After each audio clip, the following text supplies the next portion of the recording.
Para todos los seguidores de Actores Productivos, siempre con la temática que busca oportunidades y oportunidades grandes hay en el Ecuador, no nos damos cuenta. Y una de las grandes oportunidades, y como les comentará más adelante Rubén Flores. Rubén, ¿qué tal? A los años, después de Qué muchas vidas, nos gusto, ¿cómo estás conocemos tú? desde más de 20 años en esta actividad de la información agropecuaria. Usted que ha estado tan vinculado y ahora con un tema que me parece muy importante. Yo creo que entremos en materia. Yo le voy a preguntar de enseguida, ¿cuál es la dimensión que tiene la agricultura familiar campesina en Ecuador? En el mundo, después de dar estos datos que no se conocen bastante, las explotaciones familiares producen más del 80% de los alimentos del planeta, ocupan las explotaciones familiares entre un 70 y un 80% de tierras agrícolas en todo el mundo, y más del 90% de las explotaciones agrícolas son gestionadas por una persona o una familia y dependen de pues, de lo que nosotros conocemos, la obra de mano familiar. En Ecuador, Ajá. A ver, solo añadirte un elemento adicional. mm, Son cerca de 500 millones de explotaciones familiares en el mundo y que me parece que una caracterización importante es que la cuarta parte de estos 500 millones mm, son mujeres agricultoras. Entonces me parece que es un dato que complementa tu información y que es importante, ¿no es cierto? y es un indicador, es un Este, último en ascenso, ¿no? Habrá más mujeres. así es. Bien. Por supuesto, digamos, creo que la tendencia es clara y las mujeres al poder, como lo planteamos, digamos, desde el proceso evolutivo. No lo diga Eh, muy en alto. Dale. pero me parece que es importante. El otro componente, y frente a tu pregunta, en el caso del Ecuador, tú sabes que de acuerdo al censo agropecuario hay cerca de 800.000 unidades productivas agrícolas, el 55%, es decir, cerca de 450.000 en alrededor son propiedades y unidades productivas que están bajo la agricultura familiar campesina.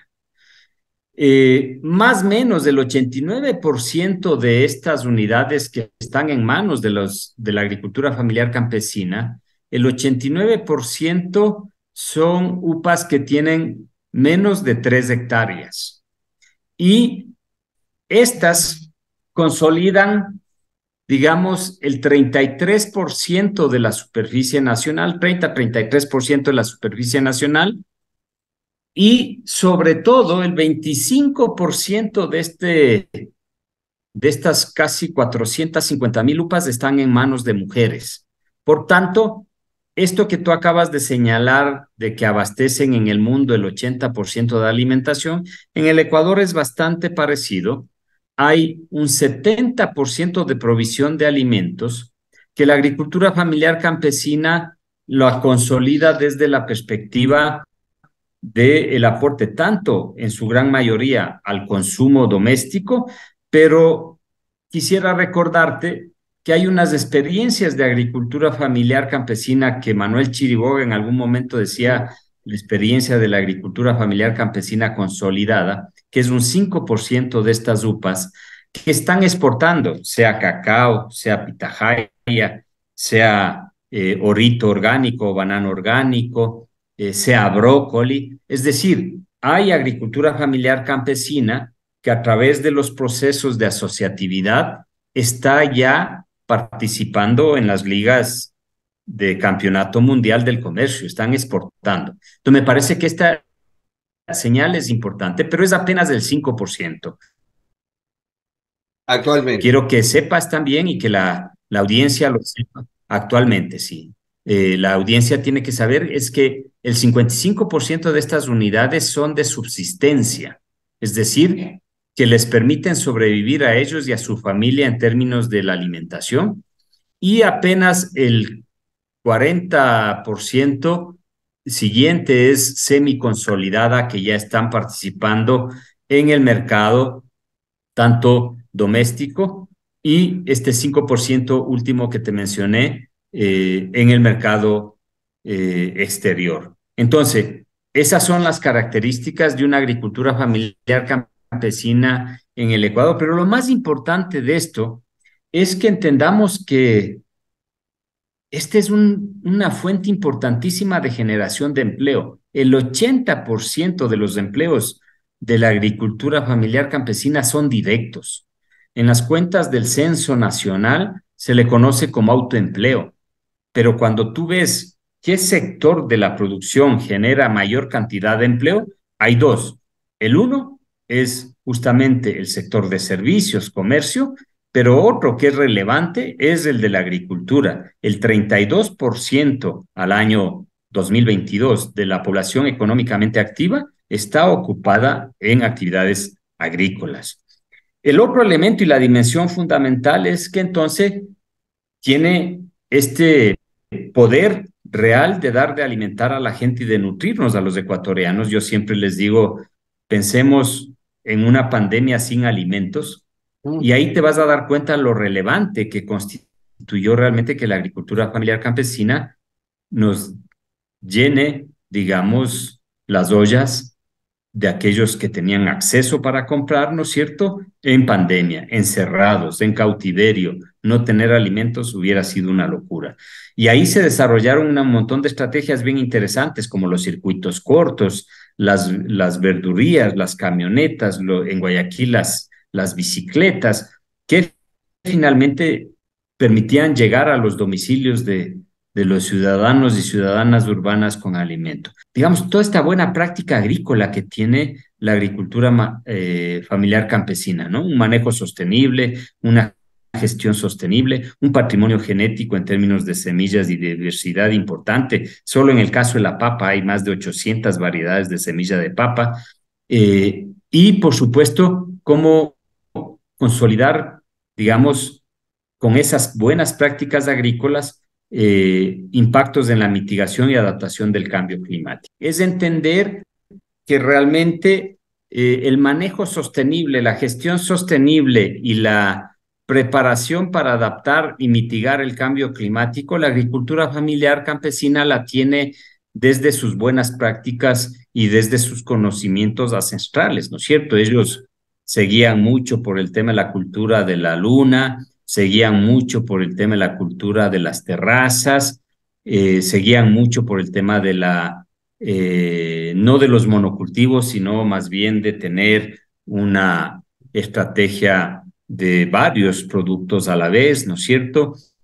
Tienen una estrategia de manejo de riesgo que hay que rescatar y que son fundamentales, ¿no es cierto? En el caso de la genética, por ejemplo, te decía un ejemplo importante, es que en biodiversidad el Ecuador tiene como 800 variedades de papa. Entonces me parece que es fundamental. Y finalmente el cuarto tiene que ver con entender eso, por eso se llama agricultura familiar campesina, porque se trata de un núcleo familiar, se trata de las relaciones comunitarias en territorio, de las relaciones sociales, de su conservación del patrimonio cultural. Y creo que ahí hay una tremenda oportunidad para diferenciarnos en términos de la posibilidad de colocar esta producción con el verdadero valor que se le debe dar en términos de estrategia política pública, ¿no? El hecho de que no se le ha dado ese valor a la agricultura familiar campesina es por falta de información o porque la política agropecuaria es ajena a la realidad nacional. Uh, digamos, te voy a hablar desde dos experiencias. La una conocedor del sector durante los últimos 30 años, es decir, yo he sido, mi concentración ha sido el tema de la economía agrícola, ¿no es cierto? Entonces conozco la agricultura del Ecuador, la de América Latina. He sido entonces investigador académico, pero también he sido gestor desde el sector privado y desde el sector público. Eh, digamos, a la final terminé siendo ministro de Agricultura, ¿no es cierto? Y presidente del Ban Ecuador. Y cuando nosotros desarrollamos el programa de la Minga como elemento conceptual, además que es parte de la cultura, ¿no es cierto?, andina, de buscar una suerte común, de buscar la corresponsabilidad, de buscar darte y prestar la mano, varios esfuerzos que son importantísimos, que me parecen son los elementos centrales. Y nosotros planteamos una concepción que era este acumular de experiencia que yo había visto y que se necesitaba en el campo. Se necesitaba en territorio una articulación de la política pública, tanto del sector financiero, es decir, servicios financieros, créditos, seguros, instrumentos financieros que permitan y que se adapten a la realidad de los ciclos productivos en el campo, más los servicios no financieros,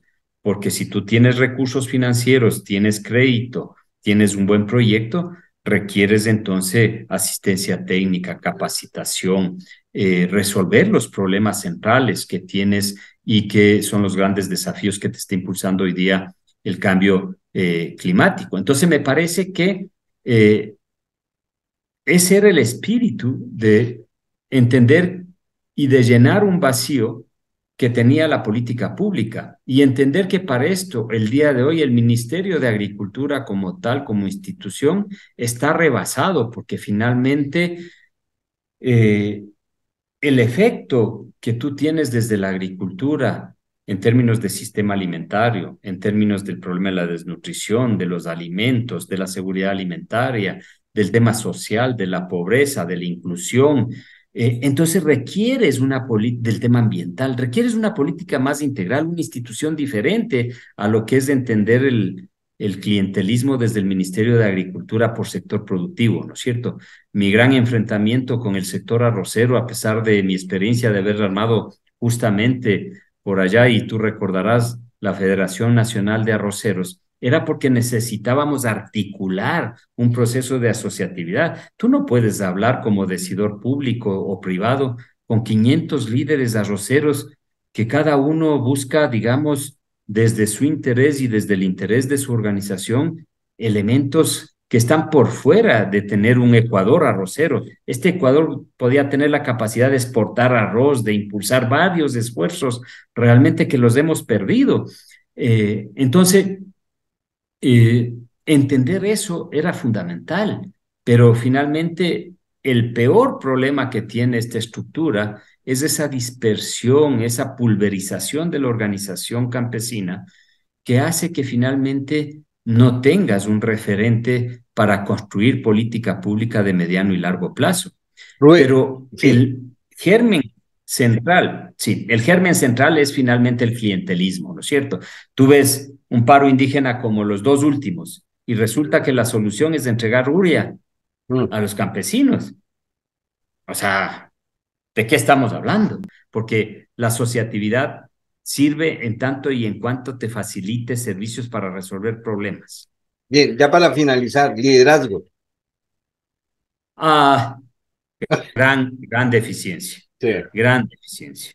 Eh, y no solo en el sector agrícola, ¿no? Yo creo que las élites gremiales y empresariales en el Ecuador dejan mucho que desear, dejan mucho que desear.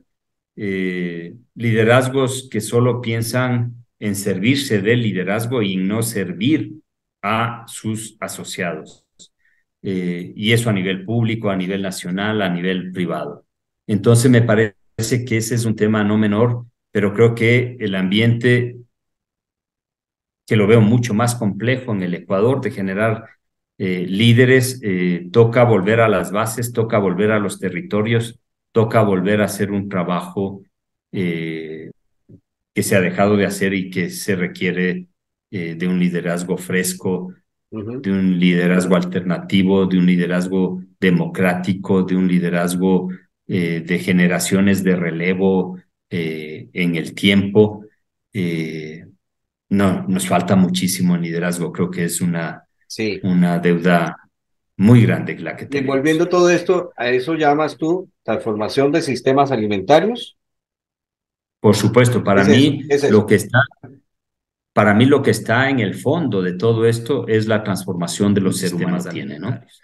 Bueno, para concluir entonces este diálogo, me uno a tus palabras. Señores productores, actores productivos, a los que nos dicen, disculpas, disculpas, ¿cierto? Por supuesto, creo que es importantísimo y ojalá sigamos luchando para seguir reconociendo, valorando el gran esfuerzo que hacen ellos.